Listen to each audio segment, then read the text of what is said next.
Hey guys, welcome to my channel and I'm so excited to have you guys here today because this is a very exciting video for me anyway because I'm nerd alert here, okay? Today we are pretty much going through the MCU as a whole and noting what we need to know before we watch the grand Infinity War that's coming out next week. Oh my god! If you're new to my face, then my name is Elle. Nice to meet you. Do not forget to click on the subscribe button. If you're wondering, I'm usually a beauty/lifestyle channel, but I love movies. I have a great passion for movies, especially like huge franchises. I don't know why, I just really am. Like, I love the MCU.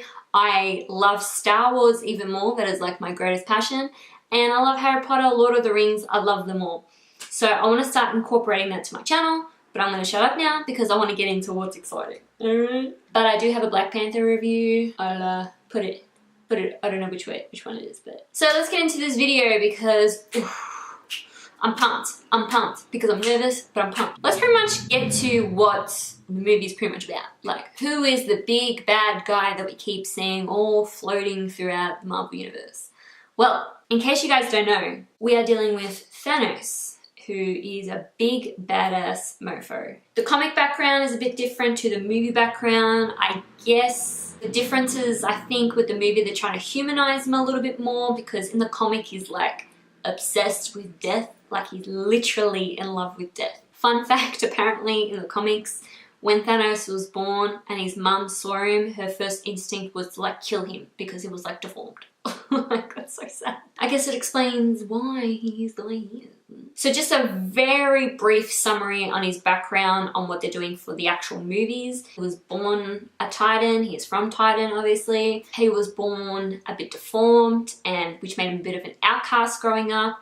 And then there was pretty much on the planet Titan, I think it was becoming a bit overpopulated, and then Thanos had this great idea to like kind of kill half the population to kind of save the planet. His fellow Titans thought that was a bit too drastic, so they kind of like dismissed him. He was dismissed, and then their planet kind of fell to shit, as they say.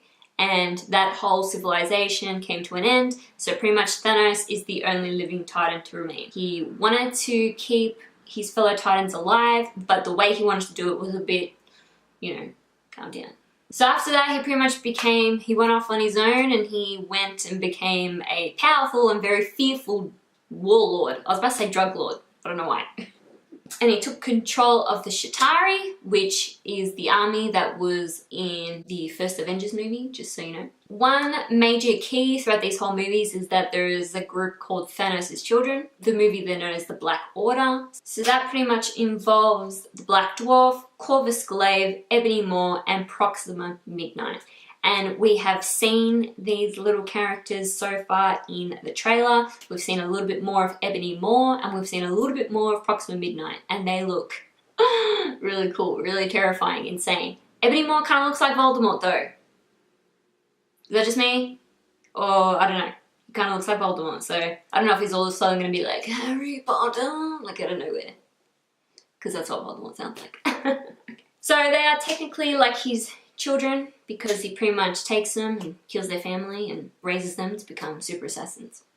And he did the exact same thing with Gamora and Nebula, but who ultimately turned against him, as we know from watching all the movies. Apparently this guy is like smarter than anyone that we've seen on Earth, including Tony Stark, Bruce Banner, Doctor Strange, anyone who's like incredibly smart on Earth. He's like, and he's stronger than the Hulk, which is terrifying because, you know, the Hulk's the Hulk. He's a cruel creature, he loves death, like how I said before, and he has no regard for his following. So he could easily just anyone who is loyal to him, but he probably just doesn't care. And he kind of has this impression that it's his destiny to save the universe. So by killing half the population, he's kind of bringing balance to the universe. Like, it's even been said that apparently when it comes to Earth, he's only going to wipe out literally half of humanity, not the whole of humanity. So I think that's very nice of him. He's being very, you know, lenient and cautious. I think that's lovely. So where in the movie has we actually seen him so far? So the first place that we actually see him is in the first Avengers movie mid-credit scene. and it's pretty much when I think the guy's name is the Other. He's pretty much telling him that, quote, to challenge humans is to court death. And then that's when he turns around, he's like all smiling and stuff. And that's when he was a very deep shade of purple. He's been getting lighter and lighter throughout the whole film. So I think by the end of the film, he'll be like, not as dark purple. Okay, shut up, Bill. So that was the first time we see him, and that's when it kind of sets up, who is this guy? So if you don't know the comics, you're like, oh my god, like who is this person? And it's the same reaction if you do know the comics, because then we'll know what is coming, and that's also quite, like intimidating. So the second time we saw him was in Guardians of the Galaxy when he was communicating with Ronan, the Accuser, who was not my favorite villain, by the way. I don't know, he just kind of annoyed me. And he pretty much sends him to go get the Power Stone from him, and which we will be talking more about Infinity Stones a bit later, by the way. And then that just doesn't work out for him. Obviously, you need to watch Guardians. Like I said, I'm not going through every single thing that happened, but that is just one of the times that we saw him in Guardians. And then the third time that we've seen him, which is the last time that we've seen besides the trailers and stuff obviously, is at a post-credit scene for the Avengers Age of Ultron, which is quite his scariest one and pretty insane. It's when he's like, he grabs his gauntlet and he's like, fine, I'll do it myself. Because that's exactly what he sounds like, obviously. So, the Infinity Gauntlet.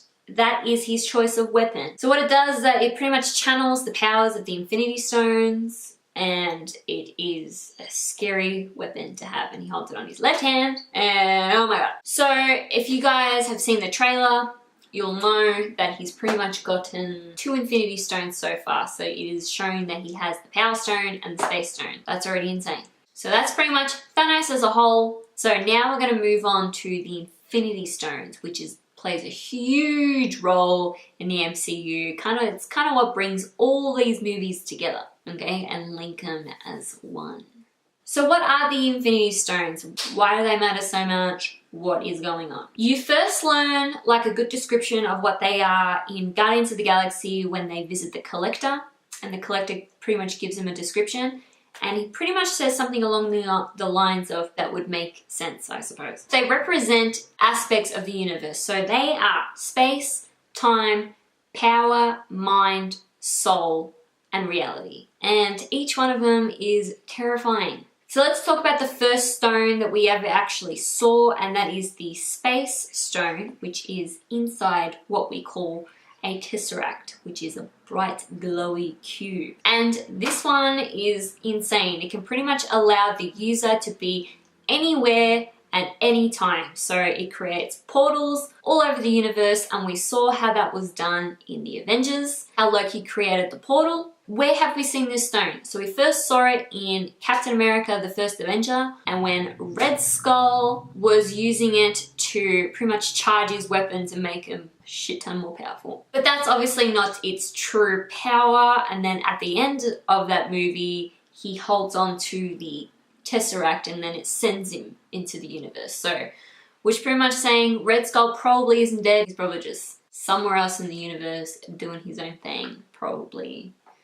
I don't know, maybe in the Matrix or something. Oh. I know that doesn't make sense, but I just really like the actor Hugo Weaving. I think he's terrific. And the fact that he's in Lord of the Rings and the Matrix.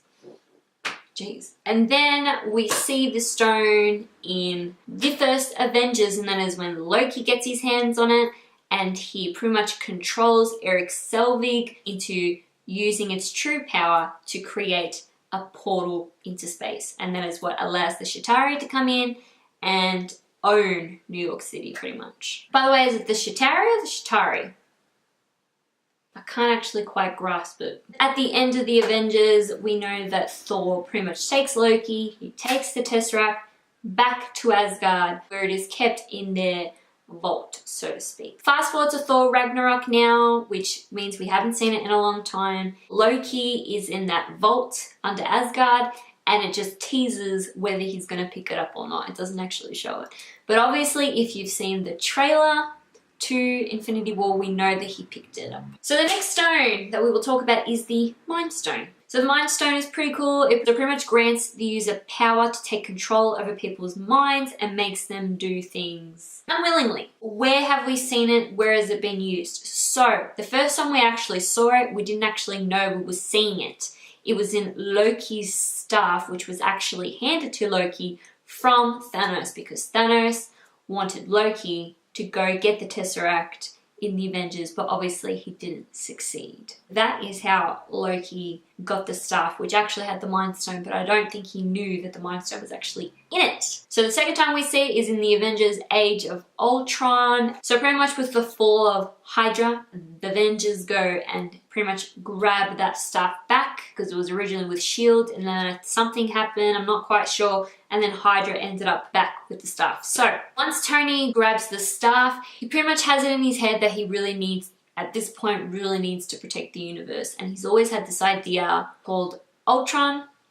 So he pretty much tries to use the Mind Stone to power artificial intelligence, but it doesn't go the way that he wants, and he ends up creating Ultron. Ultimately, Ultron steals that staff, takes it away, and then he actually reveals that the Mind Stone has been in the staff this whole time, and it's not that blue shell that it was in, it is actually yellow. He removes the Mind Stone, he puts it into this new body, and he would call it a day. But because it's a movie, the Avengers just so happen to come in and steal it just in time, and then when Tony again has it in his possession, he ends up using Jarvis to put inside this new body that Ultron used with the Mind Stone, and he ended up creating Vision with the help of Bruce Banner and Thor. And now we have Vision. When he first comes up in Age of Ultron is an awesome scene. Like, I loved it when Thor went into that cave and then he saw like Vision's eyes close up. Like, I thought that was awesome, really scary but good. And now we know the Mind Stone to be in Vision. So obviously Thanos is gonna come for Vision. Will he actually die? Sometimes I feel like it's a bit too obvious, but yeah, he probably will. It's just the question is, can he survive without the Mind Stone, and will he be the same person he will be if he is able to survive without the stone? And now that he's got a thing going on with Scarlet Witch, it's like, makes it more complicated and heart-wrenching, of course. Now, the next stone is the Power Stone that we will be talking about. And that one has been featured in one movie only, and that is Guardians of the Galaxy. So obviously by the name itself, it's pretty obvious on what this one does. It enhances the power in the individual, it enhances their abilities. Pretty much if it's used to its full potential, it could destroy a planet like that. And the scary part is that if it's used with the other Infinity Stone, it actually enhances the other powers of the other Infinity Stones, which makes them all the more terrifying, and all the more terrifying that the fact that Thanos already has it, from what we've seen in the trailer. What happened in Guardians? So pretty much Peter Quill ended up finding this orb because someone wanted him to go find it. Thanos, like I was saying before, Thanos sent Ronan to go get it. He missed it. Ronan ended up turning against Thanos and using the power himself. Guardians ends up using that power to kill Ronan, and then they leave this stone with the Nova Core, which obviously has probably been blown to bits because the fact that it doesn't even show that Thanos puts the gem in the Infinity Gauntlet. He just has it already. So they say that the first few minutes of Infinity War is going to be like insane. So my guess at this point is either it starts with the Asgardian ship and completely misses what he does with the Nova Core, or it will start with maybe him destroying the Nova Core like they're little ants. So the next stone that we are going to talk about is the Reality Stone, which out of all of them, I find a little bit more confusing because it's goo and we haven't seen it as a stone yet. So I don't know if it's going to become a stone. Not totally sure what's going on there. Maybe if one of you guys can let me know, that would be fantastic. Like I said, it appears as goo, which is called the ether. So its power, I'm not as on board about what this one does, as in I don't totally understand it as much, but from my understanding, it can turn matter into dark matter.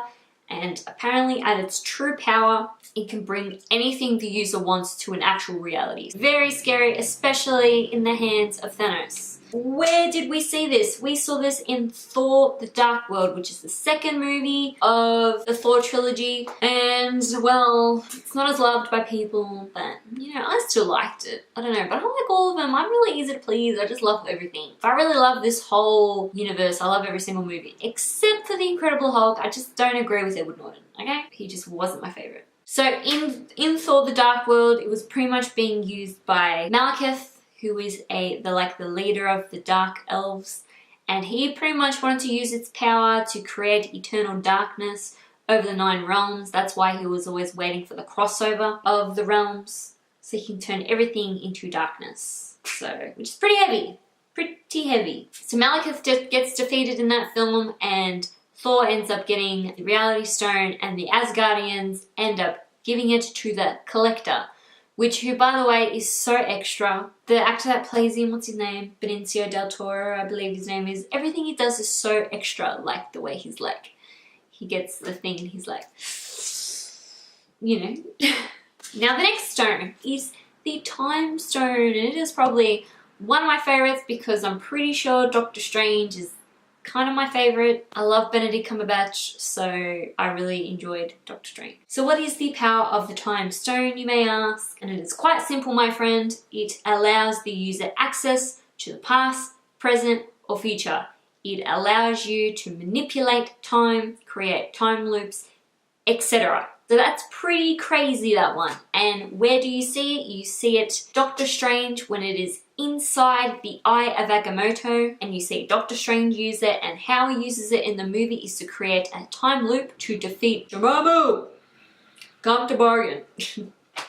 And that's pretty much all we know of the Time Stone. It is still in Comatage, and now he is like the Sorceress Supreme in New York City. The last stone is a stone that we haven't actually seen at all in the MCU so far, and that is the Soul Stone. I'm not too sure exactly the power of this, but from what I've read, it can take control of any living or dead soul, which is scary. Probably the scariest one of all, I'd say. Where is it? We have no idea. It was always rumored to be in Wakanda, but who knows? The only thing is, there's this screenshot that I saw in one of the trailers, and it was Thanos, and he had the gauntlet on, obviously, and it actually had 4 stones in it. One being the power, space, the reality, and the soul stone. I don't know if that's totally true. We're just gonna have to see what happens in the movie. So obviously he's definitely gonna find it in the movie, just where, when, and how. So without going into detail, that was pretty much the summary of the MCU when it comes to Thanos and the Infinity Stones and what part that they've played in the films, etc. Now I just want to quickly go through where each character is in their lives at the point of Infinity War coming out. So I'm only going to talk about people that have had their own movies, so like the main people. So the first one I'm going to talk about is Steve Rogers, who was also known as Captain America. The last time we actually saw him in that movie was in a post-credit scene in Wakanda when he was there with Bucky, who was then put to sleep again until they figured out how to fix the whole mind control thing. And then from there, we don't actually know. Obviously hasn't explained anything in the trailers yet. That is the last time that we saw Cap. Speaking of Bucky, the last time we saw him was, and if you haven't seen Black Panther yet, then this is spoilers, by the way, because I know it's more recent than anything, but he's in the post-credit scene for Black Panther. So he wakes up to find out that Shuri has pretty much cured his mind control, which is fantastic. So now I'm going to move on to Falcon, Hawkeye, Scarlet Witch, and Ant-Man. The last time we saw him, which was in Civil War again, that was when they were in that prison that was like in the water. And then the last time we actually see in that movie as well is Captain America actually coming to help them get out of that prison. Now we're going to talk about Iron Man. The last time he actually made an appearance in the films was in Spider-Man Homecoming, and the last thing that actually does in that movie is when he offers the position of being an Avenger to Peter Parker, and he pretty much rejects it. He creates this awesome Iron Spider suit, which again, Peter rejects it, but the awesome thing is that he will be wearing it in this new film, which is very exciting because that's awesome. Now, speaking of Spider-Man, where was the last time we saw Spider-Man? Obviously in his own movie, Spider-Man Homecoming, and it's the exact same scene pretty much. The last time we saw him was rejecting to be an Avenger because he wants to help out, you know, your normal guy, your everyday guy, you know, your friendly neighborhood Spider-Man. At that moment of time, because obviously bigger and worse things happen in Infinity War, and he obviously wants to help. Now, Black Widow. Black Widow, I'm pretty sure the last time you see her is in Civil War as well. A lot of these characters were last in Civil War. And I'm pretty sure the last scene with her is when she has that tiny little disagreement with Tony Stark, when he pretty much tells her that they'll be coming for her, and then she pretty much goes into hiding as well, and we haven't actually seen her since. So that will be interesting to see what happens in between that movie and Infinity War that made her decide to go blonde, which I like that on her. But anyway, now we'll talk about the Guardians. When I say Guardians, I mean Peter Quill, Rocket, Groot, Drax, Gamora, Nebula, and Mantis. Obviously, the last time we saw him was in Guardians of the Galaxy Volume 2, where Peter met his father and then he ended up killing Ego, losing all his celestial powers, which did he actually lose them? Because he's still technically half god, half human. Like, just because Ego's gone, does that mean that god part of him is gone? You don't actually know. Maybe he is also still half god, which would be awesome in Infinity War. That'd be so cool. Guardians Volume 2 is based 4 years before the events of Infinity War, which is pretty good. Which is why Groot is in his adolescence and not a baby. And I also wonder, because Guardians will be in it, will it be like awesome music when they're on? Or is that purely just the Guardians of the Galaxy standalone movies things? That's a thing that I wonder. Doctor Strange, which I spoke about before, where he is the Sorcerer Supreme, and he's based in New York City. The last movie that we saw him in was Thor Ragnarok, when he helped Thor find his father Odin, who was somewhere in Norway, I think. That scene is really awesome. It was definitely one of my favorites in Thor Ragnarok because it just shows how kick-ass Doctor Strange is. And as a group, I'm going to talk about Thor, Loki, and Hulk because obviously they're in the same place the last time we saw him, which is on the ship with all the Asgardians after Ragnarok happened. And the last time we actually saw him was in a post-credit scene in Thor Ragnarok, when they actually, in their tiny little ship, came past this huge mofo of a ship, and it turns out to be a ship of Thanos. I'm guessing that particular scene is based literally seconds before Infinity War. Black Panther, obviously the last movie he was in was Black Panther, and the last time that we actually see him in the movie was in a post-credit scene when he's talking to the UN about how Wakanda truly advanced it is with the vibranium, with their technology, yada yada yada, etc. And then the last character I'm going to talk about on where they are is Vision.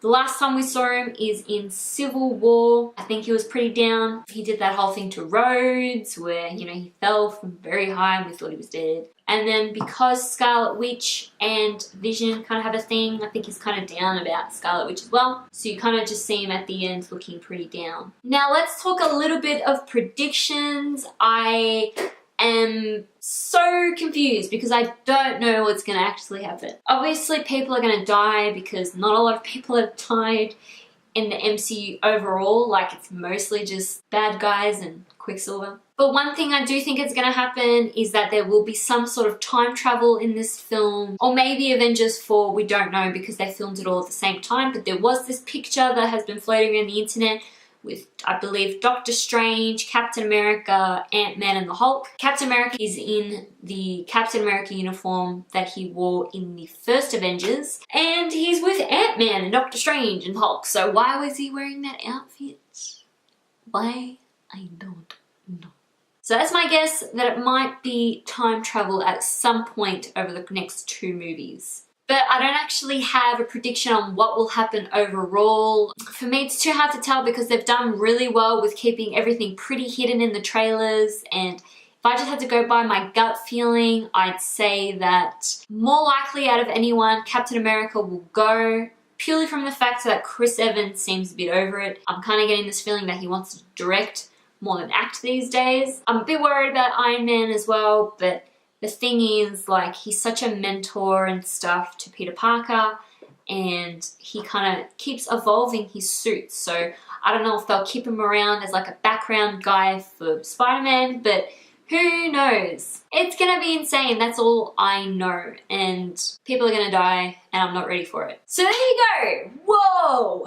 That was a lot of talking. That is the whole pretty much cheat sheet of the MCU. So now you don't have to go and watch the 18 other movies like I have just done with my husband. Every time there's a new Marvel movie coming out, we sit and we watch every movie in chronological order. That's important. From Captain America, the First Avenger, to Black Panther, and it is, we do that every single time. So this just means that you don't have to do that, which I'm saving you a lot of time. So yeah, that's the end of the video. I'm done. So if you enjoyed the video, guys, do not forget to give it a thumbs up. I'm excited to do the actual review of the movie, which I will have up next week, obviously, when the movie is out. And I'm really excited to do that, and I'm nervous as well. Please subscribe, and I will see you next time. Alright? Bye, guys.